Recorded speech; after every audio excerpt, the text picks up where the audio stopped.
Let's take back our city, one vaccination at a time. Safe and effective COVID-19 vaccines are here. Get yours when it's your turn. Learn more at nyc.gov/COVID vaccine.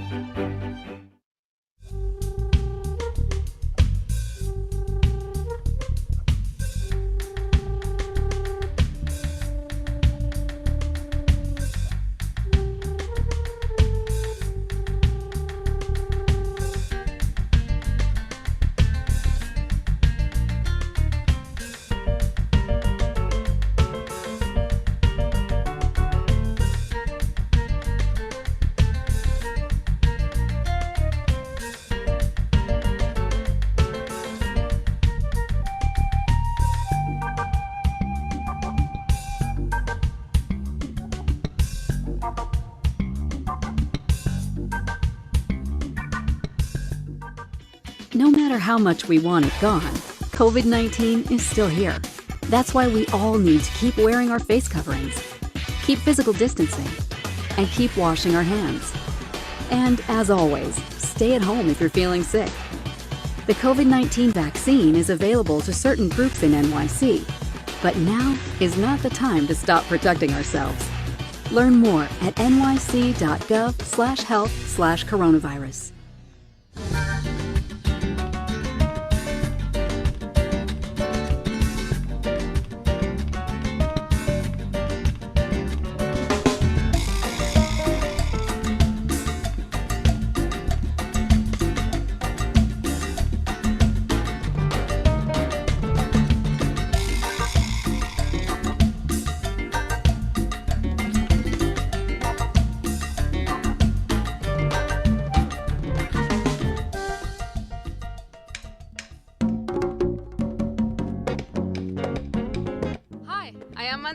And I am here at this beautiful stage of Hostos Center for the Arts and Culture, inviting you to join me on Wednesday, May the 12th at 7:30 p.m. New York time.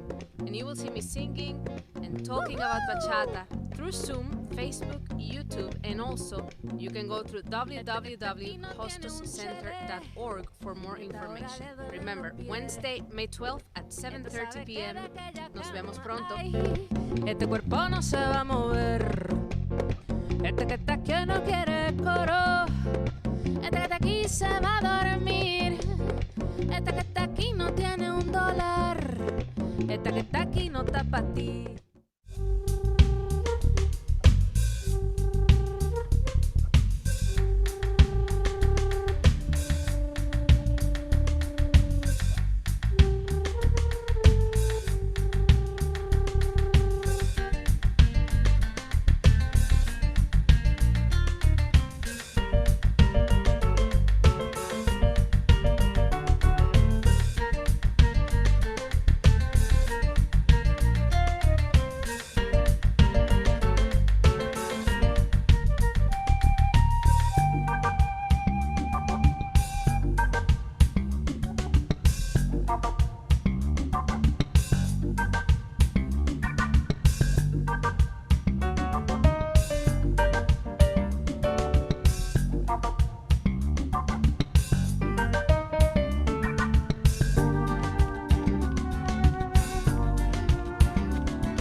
Hello, everyone.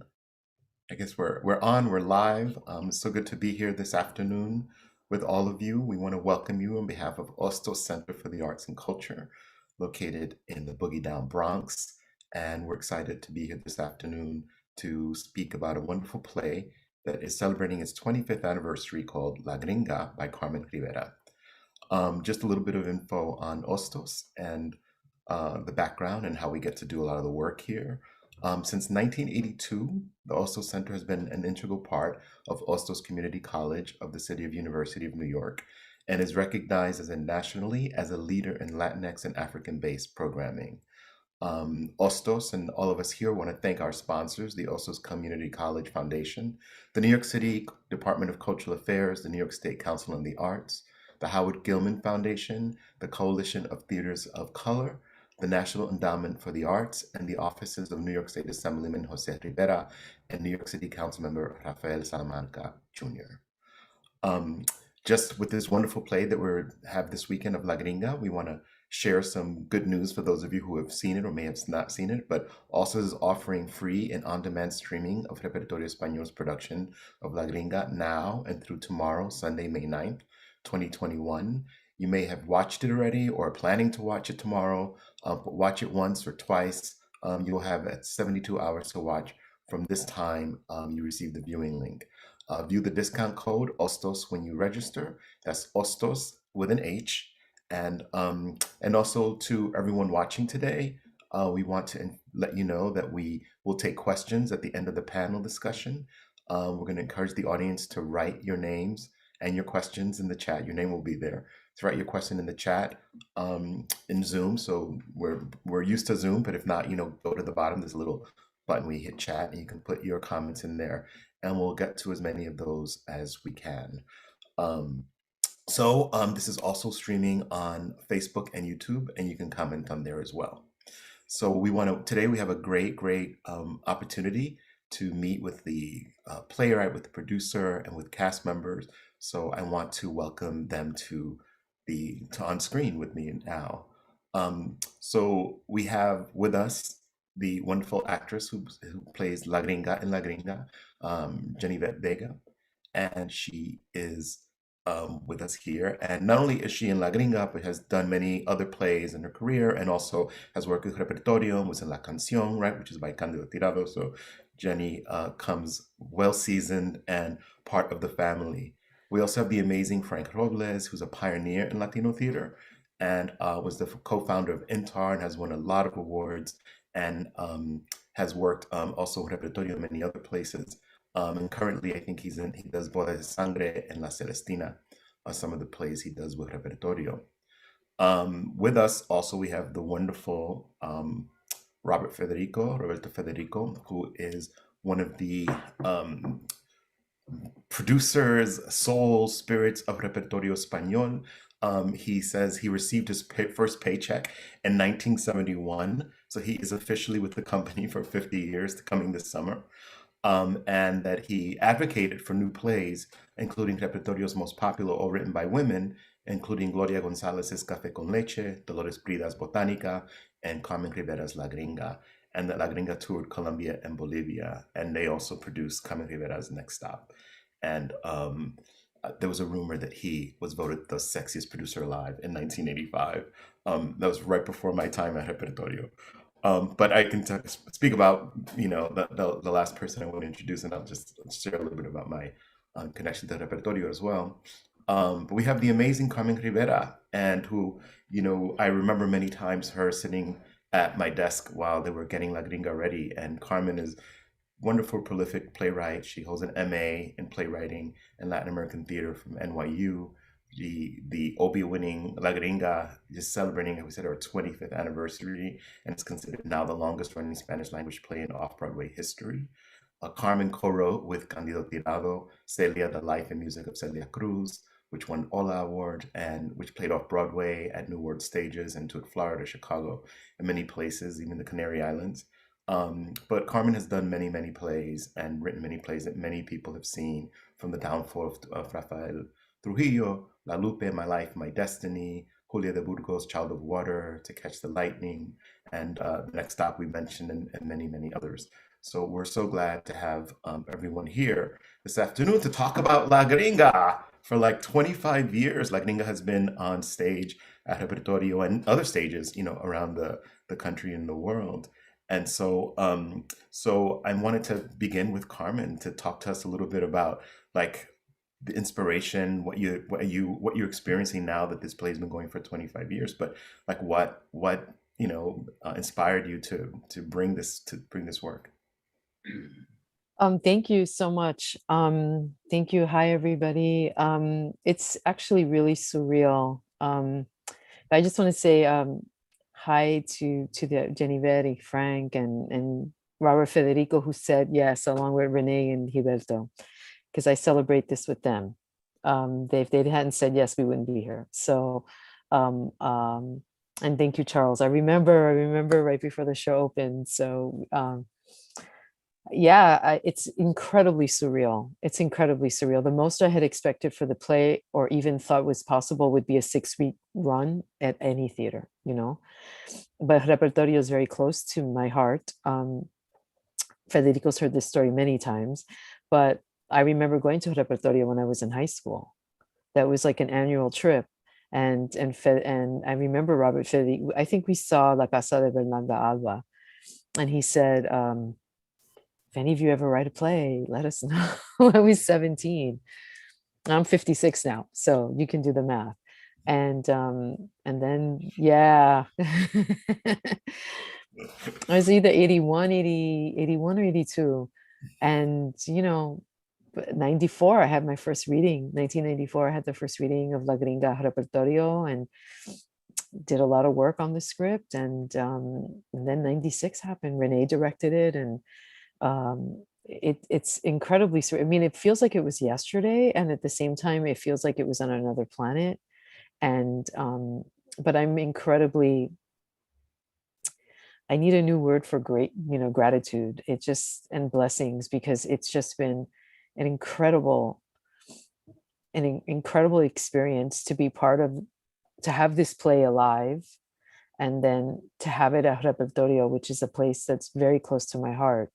So to have those two things, to celebrate 25 years of La Gringa with Repertorio is very special. And there's just, I do remember like the month before we opened, and we were working hard and rewriting, and I was rewriting and then translating at the same time. And I remember working with Renee Bush on the translation, and just, it was a lot of excitement, and I was really scared. And then he told me one day, and this is just he was just to Renee, speaks to Renee's heart. I told him, he said, I don't think we're going to do the show without it. I think we're going to do it without an intermission. I think we could go straight through.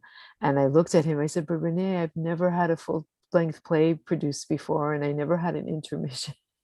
I like, of all the things to worry about, I know, and then Renee, like, that's how, like, there's so many nerves. And then I was like, can I have an intermission, please? And he's like, okay, we'll give you an intermission. It'll be good for the actors to rest anyway. Like it was like, I'm picking something small because, I mean, there was like, it was big. Like, I was really nervous. I didn't sleep, and I couldn't believe, I remember even, I'm sorry, I'm like thinking about so many different things. So I remember when I had my first meeting with Gilberto in his office, and we're all scared to go into Gilberto's office. And then it was like, he had the contract, and he's like, okay. I was like, that's it? And he goes, yeah.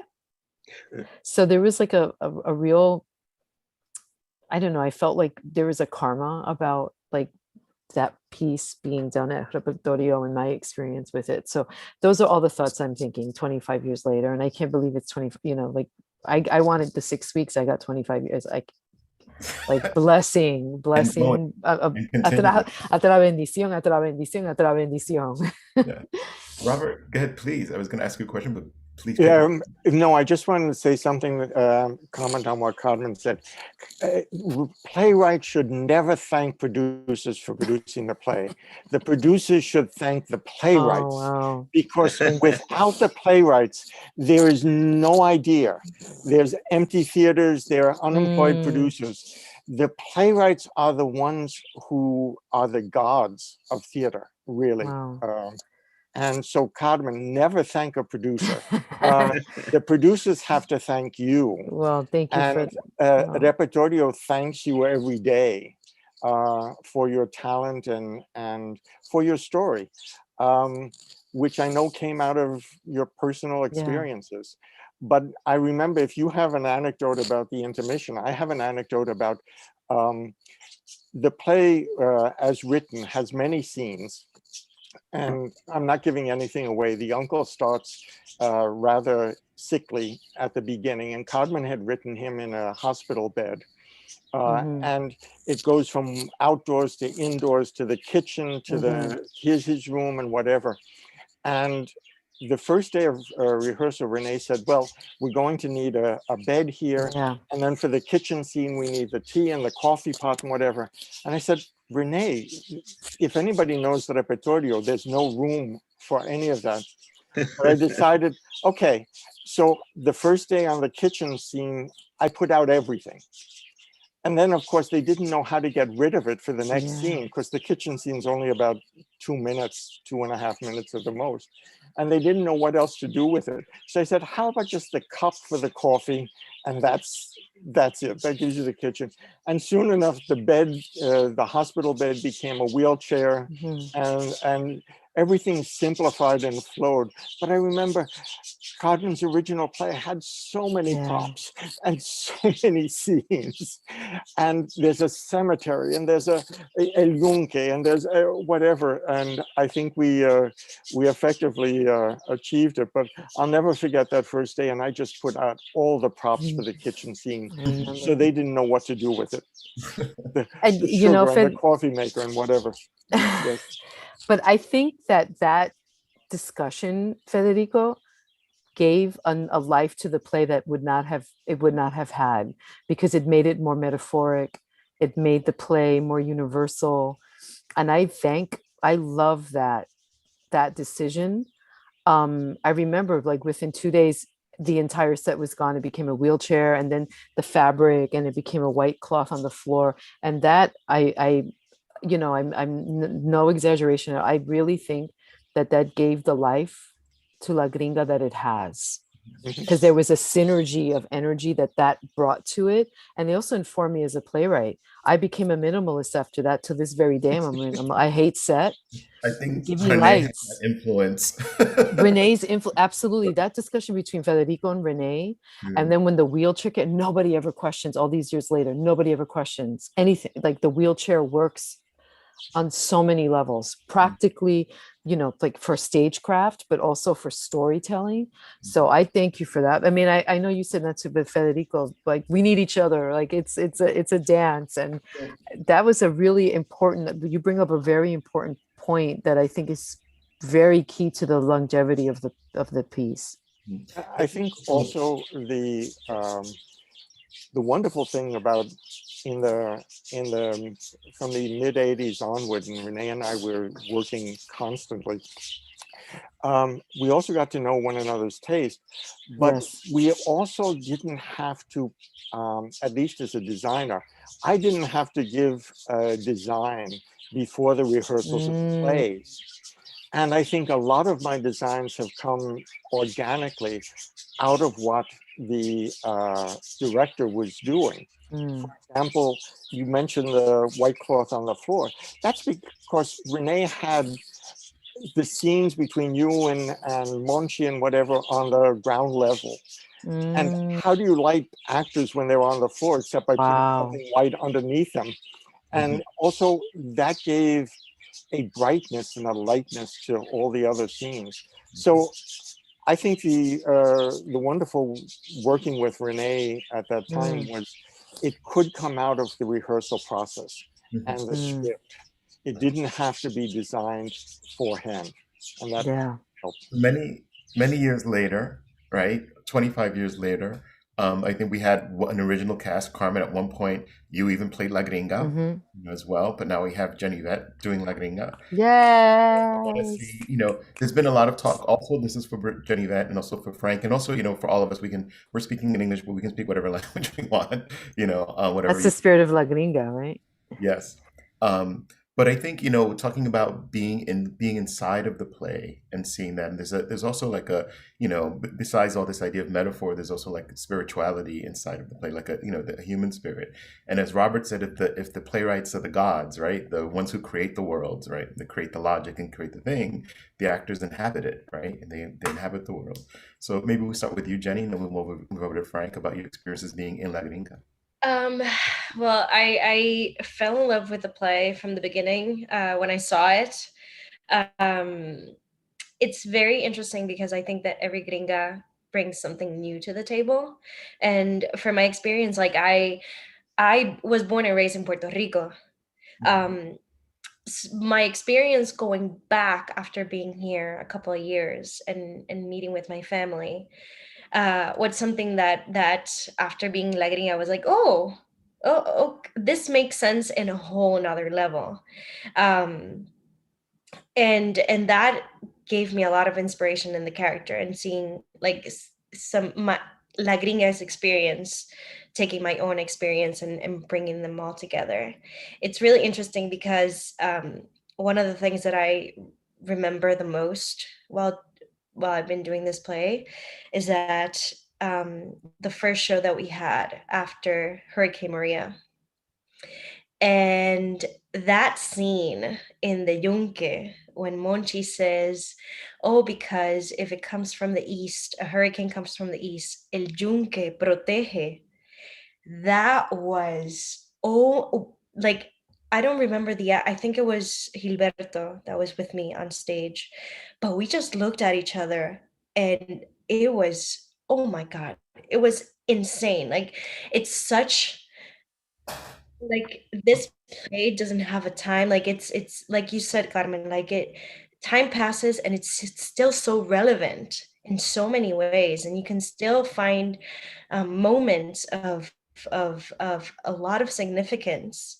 But that moment when we looked at each other after saying those lines, it took a whole nother meaning, and it gave more importance of where we were at in that scene of the Yunque.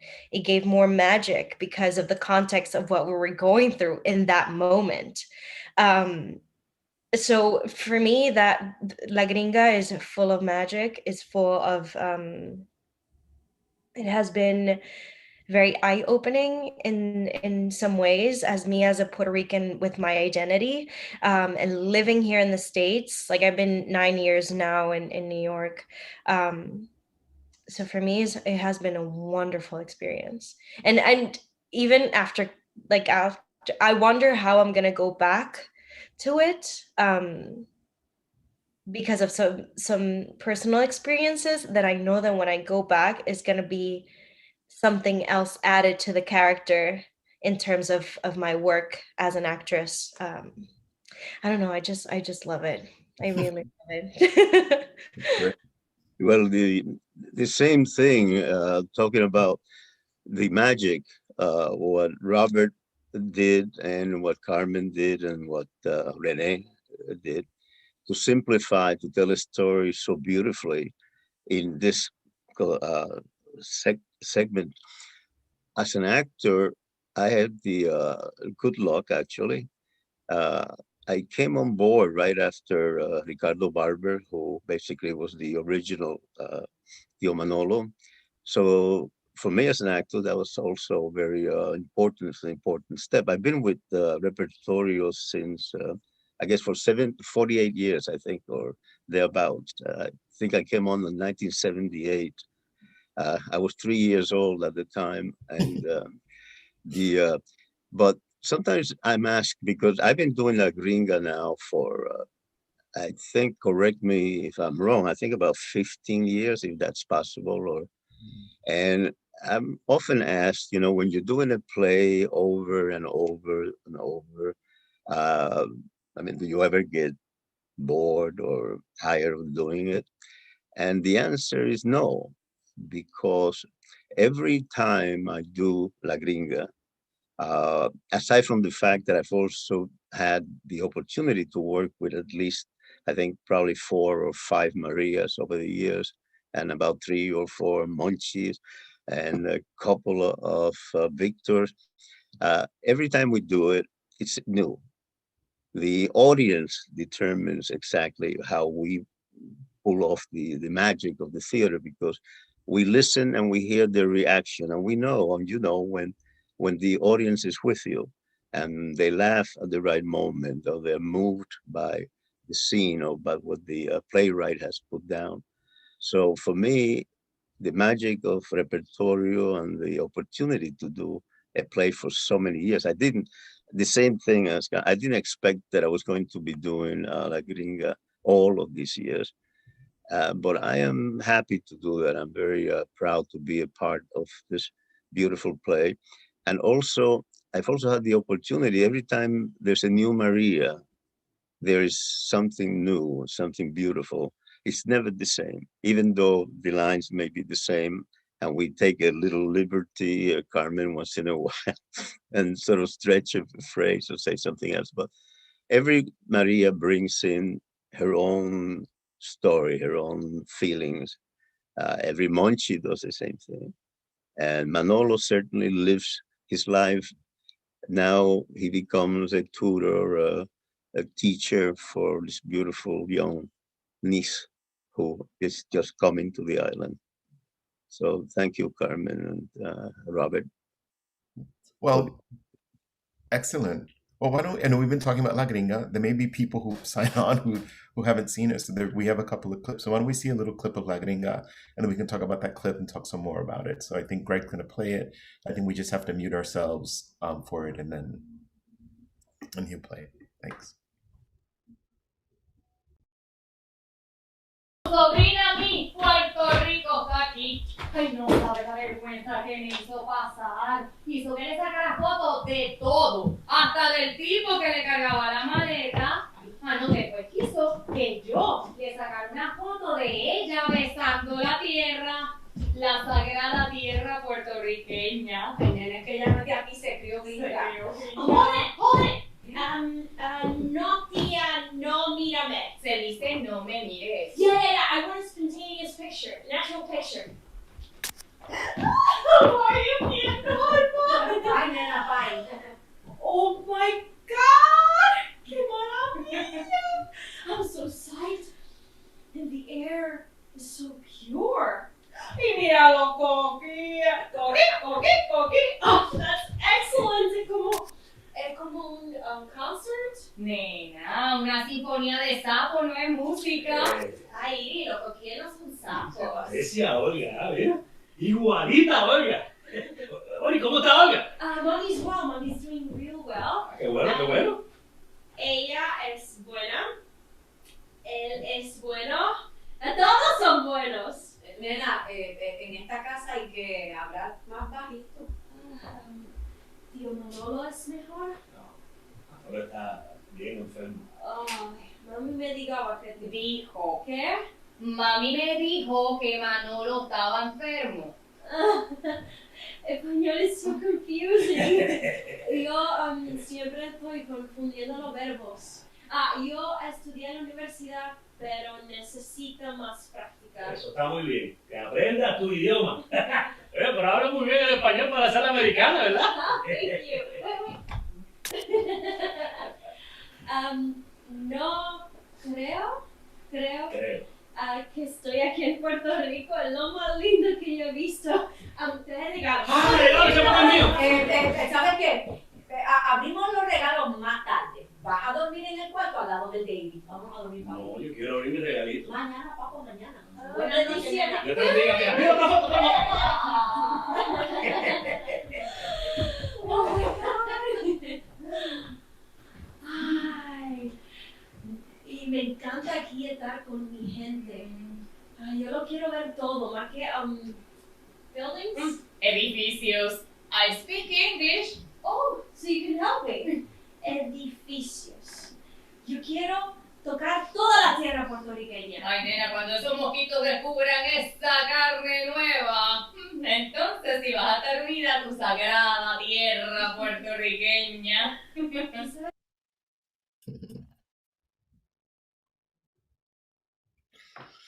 So it's great to see the scene, right? In the scene that we were just watching, there's a lot of the ideas of, the concept of La Gringa, right? That she's Puerto Rican, goes to Puerto Rico, but it's not considered that. It's called La Gringa. I remember my first trip back to Puerto Rico when I was 12.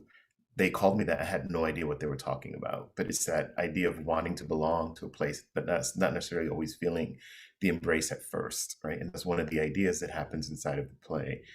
So talk about this idea of, there's a lot that happens in it, Carmen, right? There's a lot of, this culture, like a connection.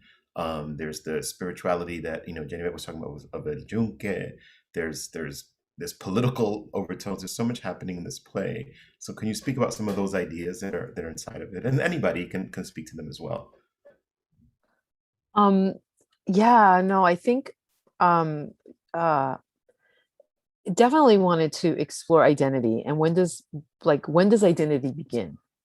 Right? Is it about place? Is it about where you live, where you were born? And especially in the United States, when does one become an American?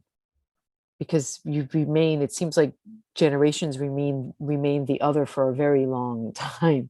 So I just wanted to play with that idea explore the idea that what happens to also culture and diaspora, what happens when people immigrate, what happens to culture during that time. And I was actually inspired by, I remember clearly being inspired by Fiddler on the Roof at the end of the musical when the fiddlers they're leaving, the pogroms happen and they're leaving, and then he tells the fiddler to come. So in a way, I was thinking about, for us, what is that, especially for Puerto Ricans that can go back and forth. There are a lot of people who cannot go back to their country, their family's country. So we are able to go back and forth. And what does that do for diaspora? What does that do for identity? So I think there was this idea that, for me, that identity really comes from the inside. It comes from your heart. It comes from it comes from where you connect.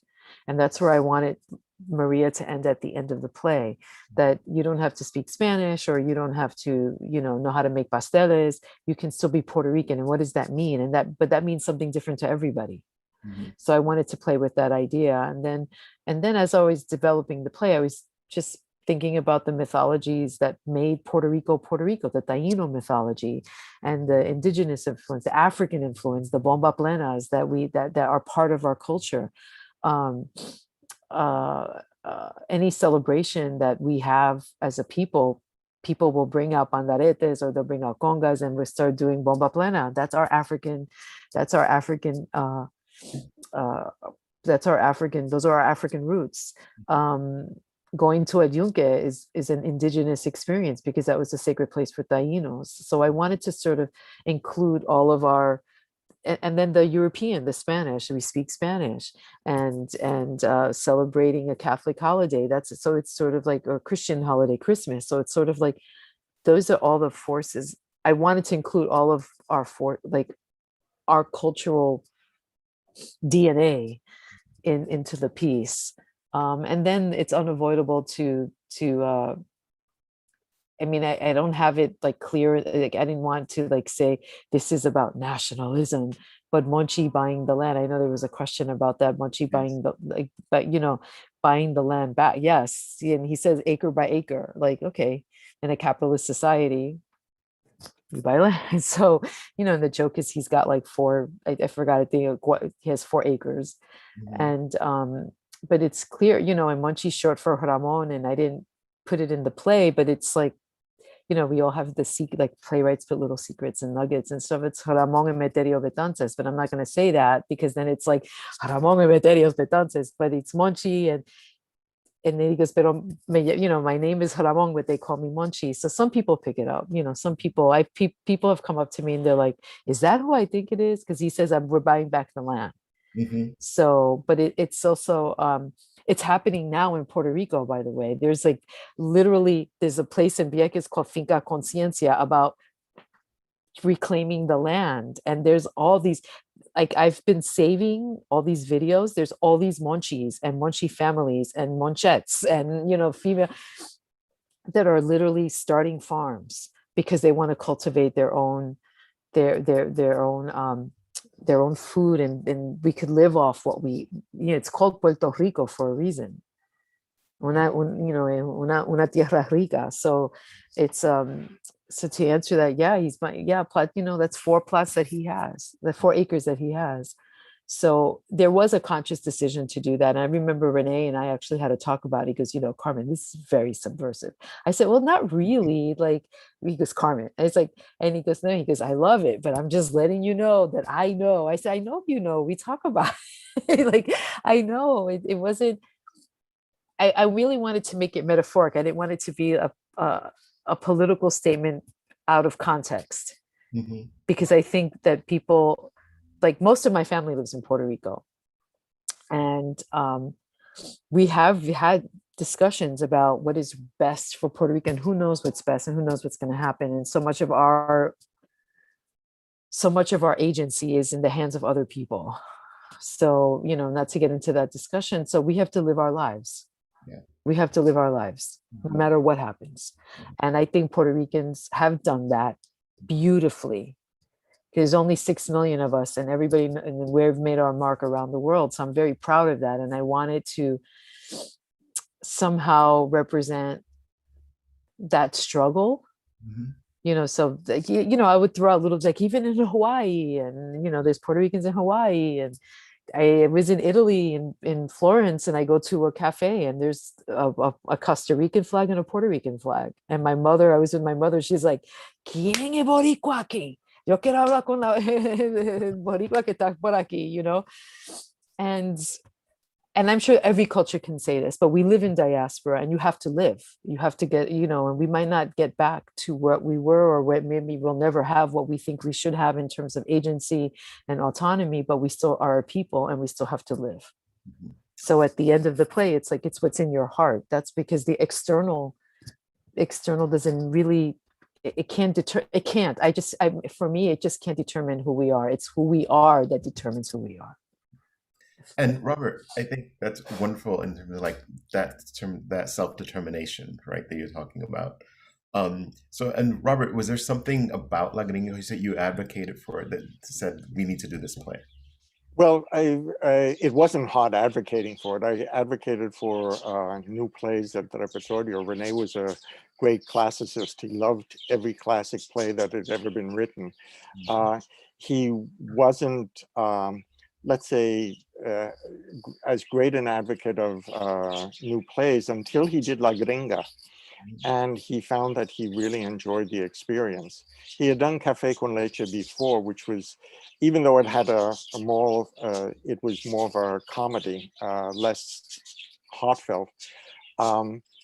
But he had after that, everything changed and was much easier. And then soon after that, he actually did Carmen's husband's Candido's play, La Barberia, the barbershop.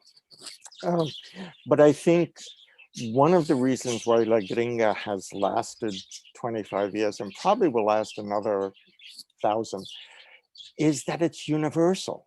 Yes, it talks about El Yunque. Yes, it talks about Coquille. It talks about all these local things. But everybody from any country who has ever immigrated to the United States sees themselves in this play. I mean, I see myself in the play. I mean, my father, who came from Italy, the whole thing about the money that people from the United States have sent back to the homeland, to the original homeland or whatever, is always a sticking point. Everybody who has come here to the United States and a second generation or even third generation feels La Gringa. And that's why people cry, you know, during the play, because it is universal. It's very specific, but it's also universal. And I think that's one of the greatest things that Carmen has been able to manage. I remember when Jorge Ali, who's the director from Colombia, and he said, well, we want to invite something from Repertorio to go to Colombia, to the Festival de Bogotá. And he said, what about La Gringa? And I said, well, would the Colombians understand La Gringa? And he said, everybody in Colombia has a family member in Queens, in Jackson Heights, if nowhere else. And he says, they should see the other side of the coin. And so the play went to great success and played in Bogota. But that's the universality of it. It's not just a play for New York. It's not just a play about Puerto Ricans. It's a universal play. And there was an article, I think I sent this to Carmen, about how the Turks who had immigrated to Germany during the 1950s and 60s, and 40 years later, they were still called Turks. You know, they were never assimilated as Germans because of their darker skin or their cuisine or whatever. And I thought, that's La Gringa. We could take it to Berlin and they would understand it. You know, so that's one of the reasons why it's still playing today. Certainly New York is the center of Puerto Rican culture, but more Dominicans see it now than Puerto Ricans. So, and I think you're talking about how it translates that sense of universalness of the play and the themes and the ideas. I think one of the things that's really beautiful about the play is also the human relationships, right? And so there's this beautiful relationship between Manolo, right, and La Gringa, right? So talk to us about how it is to create those relationships on stage. Well, I want to add something. Oh, I think I got, okay, I'm good now. Okay. There's something very, very interesting and very magical about going back home, that it doesn't matter where you're from. If you go back home, there's a feeling of like excitement and euphoria that I think that La Gringa captures really well. And then going back to I don't know, even though I've been here 9 years, every time I go to Puerto Rico, I feel like a little kid still. So that's one of the main things that I really enjoy. Now, throughout the play, it's really interesting because my relationship with Manolo, with every scene, it gets stronger.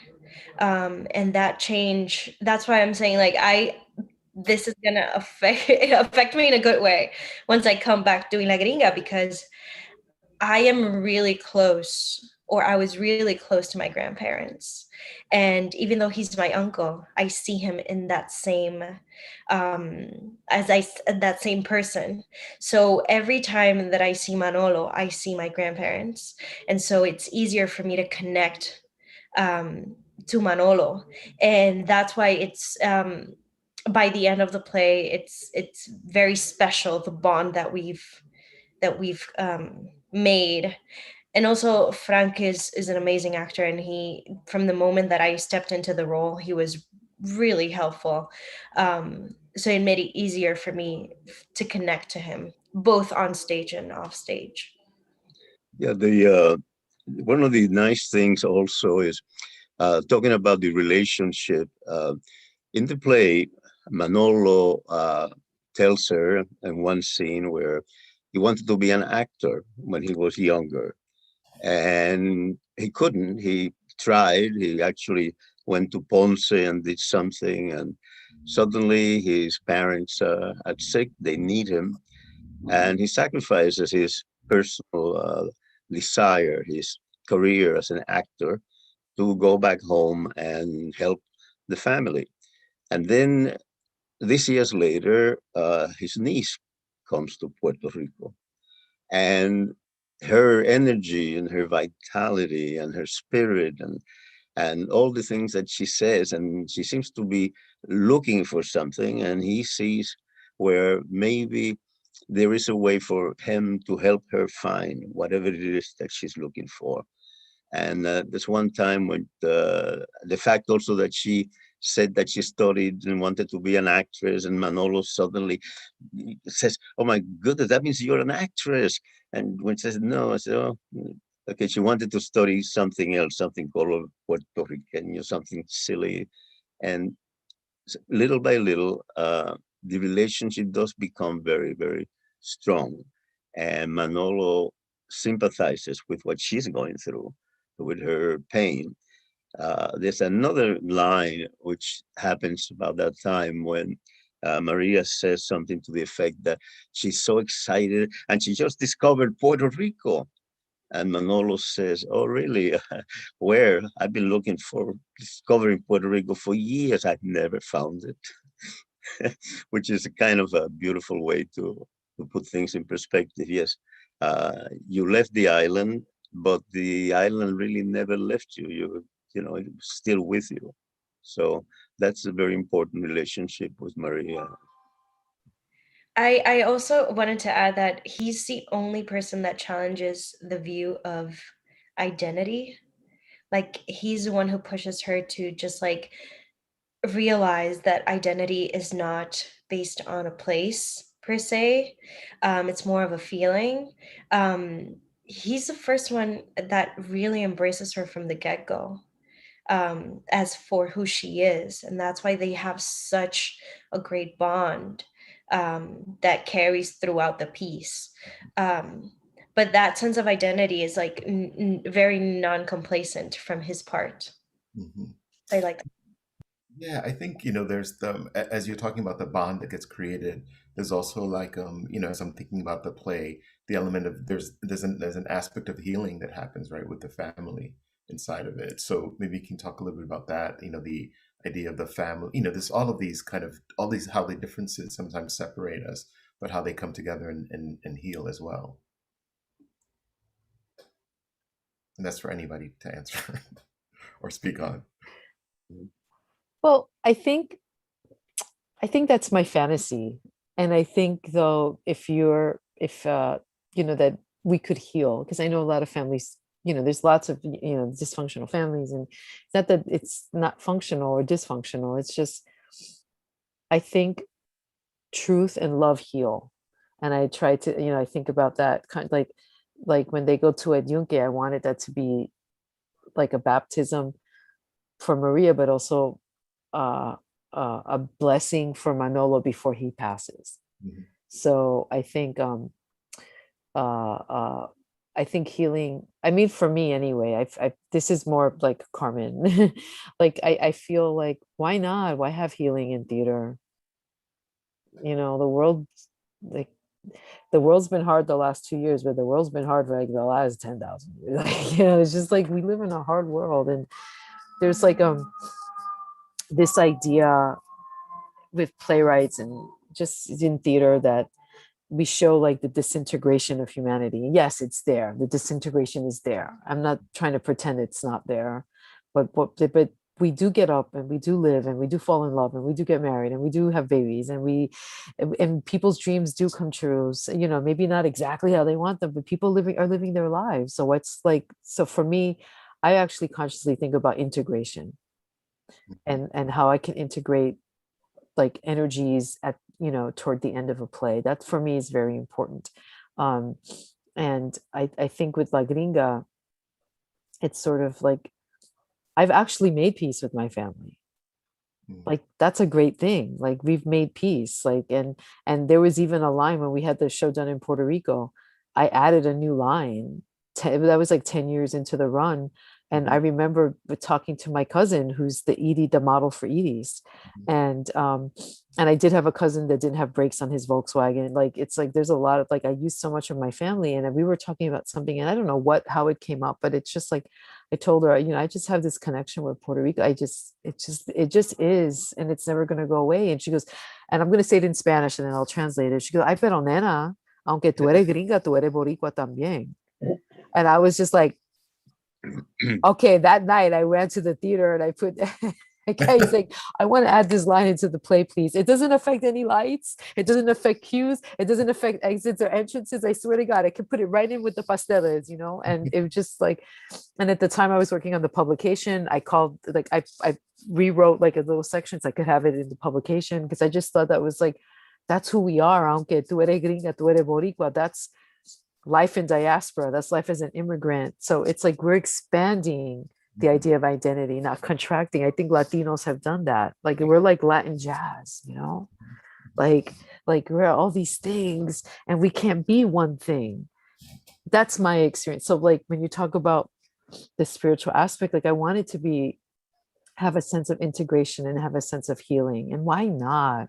Yeah. You know, so I mean, it was a conscious decision at the end to have that because I could, when I was initially beginning the play, I was like, it wasn't a real choice for me because I didn't want to go there. But I remember in a writing workshop, this is before even Repertorio, like I was working on this in different writing workshops and people were like, well, you know, it'd be interesting that Maria, like the family never talks to each other. And then 50 years later, I'm like, why? Like, I don't know. It just felt like bad notes.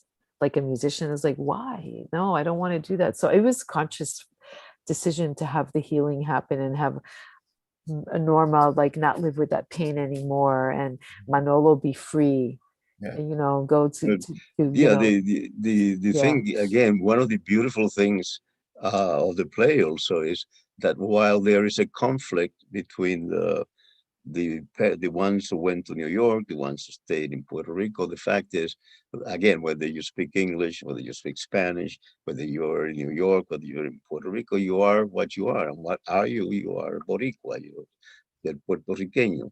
And the other nice thing is that towards the end, you see how the family gets over some of these difficulties, the conflicts, the misunderstanding, and they come together as a family. Norma finally embraces her niece and gets on the phone and calls her sister, whom she hasn't spoken to in God knows how long. And Manolo, it's like he's accomplished whatever it was that he wanted to do. So he has done something that brought the family together. And that is like a very important point, is the family does come together after all the difficulties. They're one, and they're the same as they should be and wanted to be from day one. I think that's one of the beauties of art and theater in particular, like showing the possibilities, right? I think when I was hearing that and what you were talking about, Frank, and also Carmen, you were describing it, you know, like why not? Why can't we create the lives or the worlds or the solutions, right? Or at least have the characters navigate them and show them on stage, and then they become possibilities for all of us who are watching it. And which is why I think sometimes, you know, I remember I'm crying. I've seen La Gringa how many times? I don't know. I don't even know. And always feeling touched by it, and always feeling, because I think it's that human connection that we experience inside of the work. And it's like, as Robert said it, you said it's a conscious decision. Robert said the playwrights are the gods, and that, yeah, you create that, right? It's a very intentional with everything. What I've been doing is trying to incorporate, and Carmen, you were helping me by looking at the chat, because I had put some questions in the chat to some people. I think we incorporated most of them. We talked a bit about the mythology and the spirituality, and you talked about the political aspect with Monchi.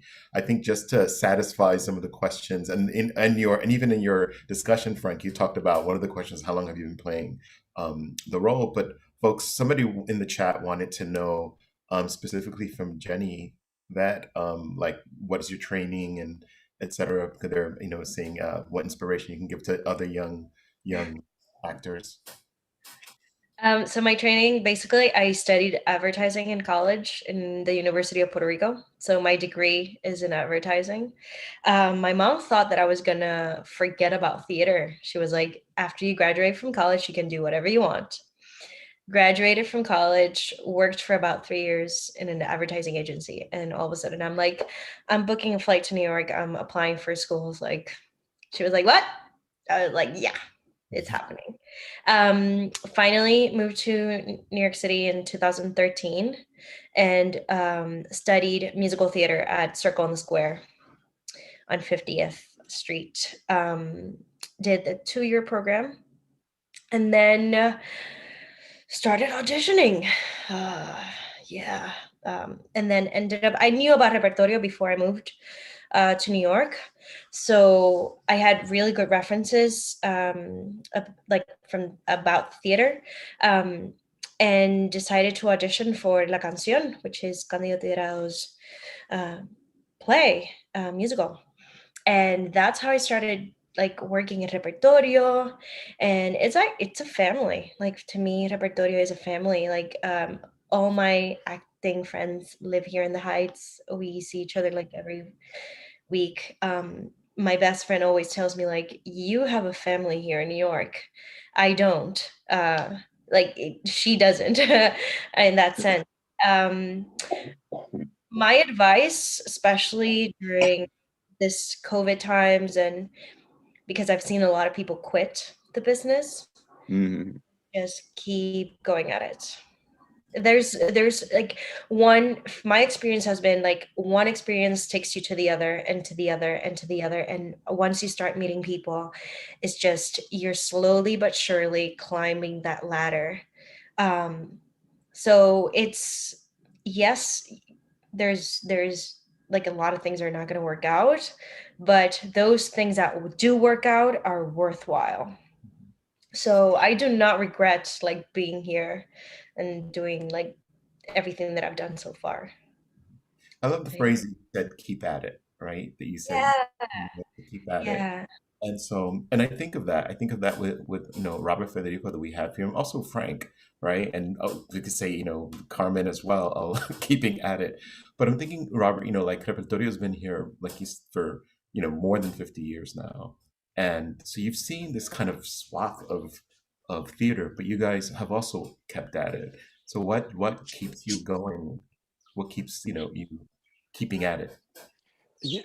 For me personally, and also for Gilberto, who is the founder and producer, the audience reaction. That is the greatest joy for producers when Gilberto and now I sort of sit in the entrance by the side of the theater. And we don't so much watch the play as listen to the audience. And when they're applauding or when they're crying or when they're laughing, that's the producer's real joy. And especially if you're off Broadway where there's no money involved and you don't get rich or whatever, that's the biggest joy for a producer, just like the actors. But the fact that you've chosen that work, that you've gotten on stage, that you've picked the best people for the production, and then the audience comes and enjoys it, that's the reward. So that's what keeps you going. Now I'm lucky that I found somebody to take over at Repertorio. I am 75 and a half. And I think it was time to have somebody young come in. And so Rafa Sanchez, who arrived after the hurricane in Puerto Rico, because he had a theater company in Puerto Rico, Tantay, and he came to New York after the hurricane because his theater was destroyed. And it was just, God-given, God sent at that time. And to be very truthful, during this COVID time, I have no interest in theater on Zoom. I have no interest of online things. I mean, I'm old-fashioned. I'd like to go to the theater and enjoy it. But he knew all these techniques and he learned fast, and he really got with the Repertorio online and got us active from April on of last year. So I'm still around, but I look forward to all the future things coming up and the new voices and new themes that are coming by. And so I just, I feel I've had a tremendous effect on the Repertorio through design, through my love of the new plays. So I thank Carmen, I thank Louis Delgado, Gloria Gonzalez, Dolores Prida, all the ones who came first and all the ones now, more recently, for their wonderful plays. And so I thank you all. Well, I think also, again, as an actor, I've been obviously in the business for a long time. And like I said, I started working with Repertorio over 40 plus years ago. And that is one of the great things about the Spanish theater in New York, to have a Repertorio Español for, again, 50 years, where every week, every time there's a new play, there's a new audiences. And in my case, again, I went in one time 40 plus years ago to do one play. And here I am this many years later, still able to work. And Repertorio is very important in that sense. It's a company of actors and a producer, directors, writers, but it's a very professional company. And whenever you have a chance to do something at Repertorio, well, you know that you're working with very, very talented, very professional people who take it very, very seriously. And that's one of the magic of Repertorio Español. I also had the luck and the fortune to have worked from day one with Roberto and claro, con Gilberto Saldívar y René Bush. It's one of the greatest directors that I've ever had the opportunity to work with. Thanks you. Jen, would you like to say anything? I'm going to give Carmen the last word, but if you wanted to add anything before we take this plane to the landing. You know, it's I feel very grateful to not only be part of this play, but also of other wonderful plays. I've learned so much from, because Repertorio is a really good exercise. Sometimes you have two different shows, sometimes you have one show, but it's been such a good training for me, and I am very, very grateful to be part of the Repertorio family. So I'm happy. And hopefully we'll start soon all over again. Please, please, please. Any word on that yet, Robert? I guess we're all putting our plans together, right? We're presuming October, the beginning of October. Broadway is opening September 14th. And Rafa and I were speaking, and I said, September's a very bad month for Repertorio because the schools are opening. Parents are sending their kids away. It's not a very high volume in terms of audience. And I thought, let Broadway go first. They're going to get all the attention, all the newspaper articles and whatever. And we can start in October, which is during Hispanic Heritage Month, the end of it. And if there are any problems with the Broadway reopening, we will have known by now.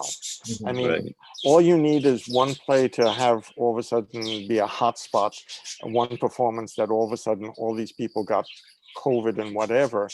And you don't know if, first of all, if you're going to make the company and all the audiences have the vaccine. That hasn't been worked out yet. You know, going back to the office is easier because there are only a few people, but are you going to require all the actors to have the vaccine? What happens if the star of the play doesn't want to have the vaccine? Then what do you do? So I said, let Broadway go first. You're not going to lose any major amount of audience by not opening in September. But, you know, in October, I think we opened at the Repertorio at the theater on 27th Street, the 13th of October. Okay. So that's a good date to look forward to. And by that time, we'll see, you know, if there are difficulties, if the audiences want to come back. I mean, even though restaurants, for example, were allowed to open at like 25% capacity, the restaurants for young people did very well. But the restaurants that were white table cover restaurants that had an older, more affluent clientele didn't do as well. So we have to see if the audiences are ready to come back. And so, excuse my parakeets are screaming at one another now, but they have a plan. They have a plan. We have a plan for opening. Background music. So Carmen, you know, we were talking about what keeps keeping at it. So maybe you can close it up and let us know why you keep at it. You know, it's interesting. Like I quit every year. I quit every year for like a week, right? It's this big stand I do like at home, and there's a freeing aspect to quitting, because to a certain extent, living as an artist, you're like in flight or fight all the time. Writers, as a writer, you have, it's like having homework for the rest of your life, and you know, like that's, but it's great. But that's the other part. It's great. So I quit for a week. I don't do anything. I don't go, you know, it's like, oh, I'm going to go into real estate. I mean, you know, I love it. And even when it's at its worst, it's the best. So I think that how I keep at it, it just like, I don't know, like other than I still have ideas and I still want to write, and I love the theater. I love the theater. I loved it since I was a child. I don't remember never loving theater. So how you keep at it, it's like I don't want to do anything else. I'm lucky I teach theater, so that, you know, that's how I make some of my money. But even when it's like not good things happening, it's still the best. And I tell my students that it's like going into the theater is climbing Mount Everest, and you can't complain about how tall it is, how cold it is. Just bring your gear, bring a change of underwear, bring sunscreen, bring waterproof boots, and I love that. And the waterproof boots, all that's our craft, that's our openness, that's our flexibility, that's understanding. You know, I mean, understanding that it's a really hard life. Federico's been running a theater in New York City, like for how long? For over 50 years. And Frank has been an actor for all that much time. And it's like, yeah, there's other ways of living a life, but it's theater. And like, I don't know. Theater survived how many plagues, how many wars? It survived radio. It survived television. It survived HBO and Netflix. Now it's survived Amazon, and people still want to make theater. Right. So I know that I feel like Federico, I don't really like Zoom, but if we have to make theater, we'll make it on Zoom. We'll make it in the street. We'll make it in the subway. We'll make it, you know, we'll make it wherever we can make it. So that for me is like, like, I love, like, there's nothing as exciting as walking into a theater, whether as an audience member. The first day of rehearsal is incredible when you meet actors. And then I even love load-in, because then it starts becoming three-dimensional. You're like, oh my God. Or the meeting with the designers, and they come in and they have the ideas, and you're just like, oh my God, this is for real. It's not just in my head. Like, I'm not going crazy. Like, it's all this stuff inside here. So I just think, you know what, just do it. Like, just do it. And even when it's a bad day, it's still a great day. You know, and then we do all of this, and at the final moment, the actors who have rehearsed and have gone through all of this time and this work, and now we are backstage, and then the voice says, ladies and gentlemen, show is about to begin. And at Repertorio, we have a beautiful line where the announcer does tell people that if you plan to eat candy, please unwrap it now. That's beautiful. I love that. And then you're on, and the rest of and the magic begins. That's a great place for us to close today, you know, ending with the beginning of the show. So thank you all for your time today. Thank you for thank you for this. Thank you for this. And on behalf of Hostos and everyone here in the Bronx, you know, we thank you for doing that. We love the new relationship that we've continued with Repertorio. And as you all get yourselves together to be in the theater, you know, we look forward to bringing more plays back up to the Bronx. Ha sido un placer. Sí, exacto. No, igualmente. No, thank you, Charles. It's great to be part of the Hostos, you know, energy vortex. It's great. And thank you all. Great to see you all. I miss all of you. Felix Arocho's off camera, and he was a Repertorian as well. Yes. It's always great. Yeah, and I used to work next to each other at desks, so there's a lot of history and a lot of love, and as you said, Jenyvette, like a family, and it's an extended family that keeps going back and coming home. So thank you all. Yeah, no, it feels like a homecoming. So gracias, Charles and Felix, Federico, Jenyvette, Frank, un beso grande, and all the people at Hostos. Okay, un aplauso. Back over to Hostos and Greg and the team back there, and we'll close it out for us. Okay, great. Thank you. Okay, bye.